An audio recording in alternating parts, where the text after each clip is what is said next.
तो ये जो पार्किंसंस डिजीज़ की जो बीमारी है, तो ओवर द टाइम इसके सिम्टम्स कुछ बढ़ते हैं, प्रोग्रेस होते हैं, कैसा है? जी हाँ, ये एक्चुअली इट इज़ जो कहते हैं ना हम लोग, ये प्रोग्रेसिव बीमारी है, मतलब ग्रेजुअली बढ़ती चली जाती है।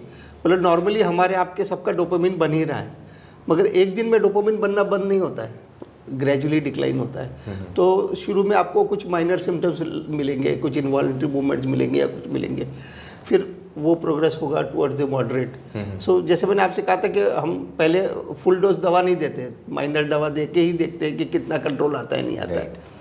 And then later at a stage जो है वो आपको सीवियर सिम्टम्स भी हो जाए, जहाँ उसको अपनी खुद की लाइफ को मेंटेन करने के लिए उसको केयर गिवर की ज़रूरत पड़ती है। ही और she needs help from a care giver to do normal task, जो नॉर्मल काम जैसे नहाना धोना, टॉयलेट जाना, ये वो, या फॉर दैट मैटर खाना खाना, they can't take the spoon to the mouth because they become dependent. So वो एक वो हायर स्टेज है और एक माइनर स्टेज है। सो ये ग्रेजुअली प्रोग्रेस होता है, ग्रेजुअली धीरे धीरे धीरे बढ़ती है बीमारी, और प्रोग्रेस होकर फिर सीवियरिटी तक भी जाती है।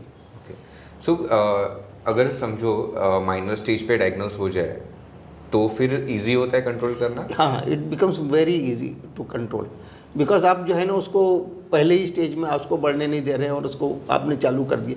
लेकिन ऐसा नहीं है कि मैंने आपको कोई दवा लिख दी और आप घर चले गए एंड देन आप खाते रहे। You have to keep meeting the doctor, because again as I say it is an on and off phases, and in on off phases में भी फिर सीवियरिटी कम और ज़्यादा भी होती है, कभी बहुत ज़्यादा तेज़ हो गया, कभी बहुत कम हो गया, तो डोज भी अपने उस हिसाब से चेंज होता है। राइट।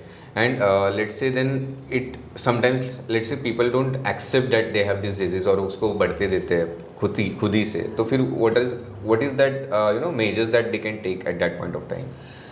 देखिए ऐसा है कि कोई भी बीमारी जो है, फर्स्ट द पेशेंट्स का reaction is denial, that is normal reaction. कोई भी, अब किसी को कोई चीज़ बोलो कि आपको ये बीमारी हो गई तो वो डिनाई करेगा, नहीं सर आप एक काम करो, एमआरआई वापस से कर दो, किसी और सेंटर में कर दो, ऐसा नहीं हो सकता।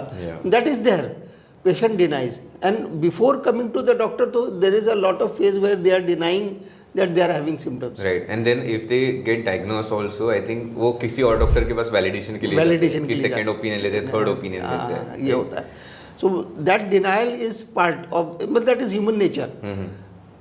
आपके साथ कुछ बुरा हुआ है, if you get a disease that means आपके साथ कुछ बुरा हुआ है, और वो बुरा को आप एक्सेप्ट नहीं करना चाहते हो, क्योंकि their denial phase is always there. So that happens with most of the patients.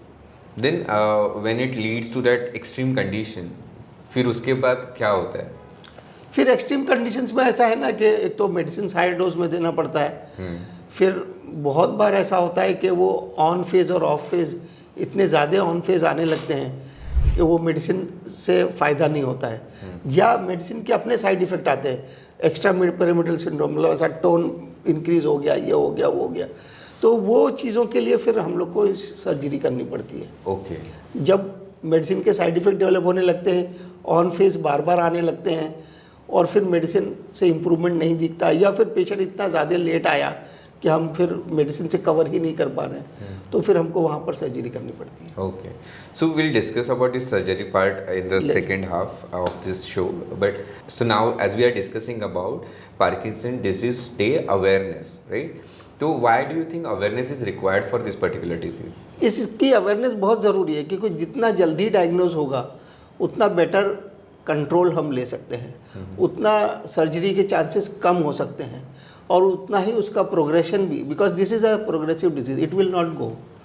If somebody has got Parkinson's disease, it will be there for life. Okay. If you have started some medicine, it will be there for life. तो वो रहेगा हमेशा के लिए। तो progress को हम slow down कर सकते हैं, डिजीज़ को ख़त्म नहीं कर सकते। तो इसलिए जितना early, for that matter every disease, even for that matter if you talk about cancer or any other disease, the early you diagnose, the better is the treatment. Right. But then that, as you said, that there is a denial phase. So people don't accept that we have got this disease.